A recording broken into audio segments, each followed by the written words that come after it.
Іңкәр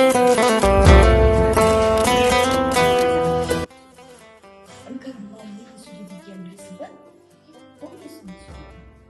Бұл бізде аспанда ұшатын зымыран екен, иә? Зымыран аспанға ұшқан. Аспанға ұшады.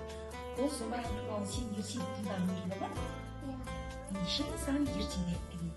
Ертеде баяғы бір өткен заманда қағаз зымыран болыпты. Қағаз зымыран аспанға ұшайын десе не қанаты жоқ, не оты жоқ екен. Бір күні мөлдір су әлеміне келіп, мұңайып үргеншек отырады. Сол кезде оның қасына сия танышысы келіп, сен мұңайма, мен саған көмектесемін деп келіп, зымыранның қасына тек келіп қалған кезде зымыран аспан судың бетіне ұшатын еді.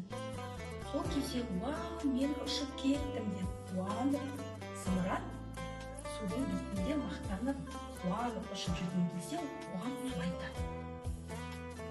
Мен сені көтеріп тұрмын, ал сия танышысы болса сені итерді дейді. Судан бері зымыран су әлеміне келіп, үнемі саяхаттап жүреді екен. Ертегі болмады ма саған? Иә. Жақсы.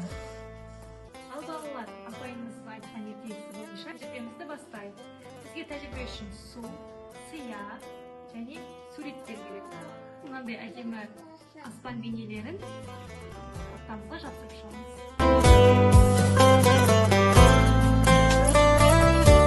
Су бұйымыз. Мына ракеталарымызды ұшыратын боламыз, балалар. Ұшына былай салатын боламыз. Қараңдар, балалар. Қара, егер қарадайсыздар ғой, жіберейік.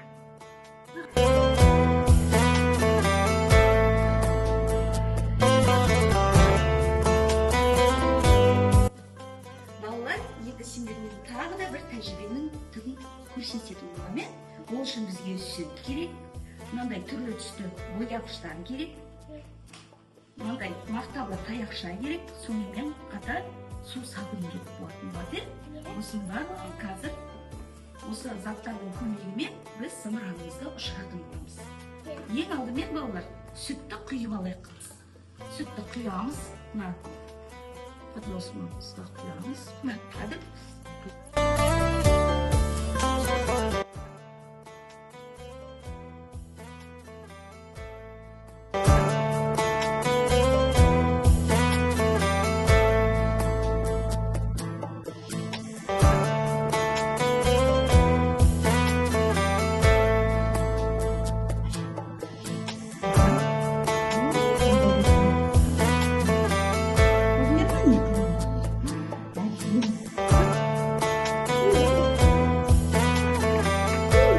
Бұл тәжірибеден шығатын түйін кішкентай ғана сия тамшысынан да үлкен қозғалыс жасай алады. Балақай, сен де байқап көр, сенің зымыраның қалай ұшады екен.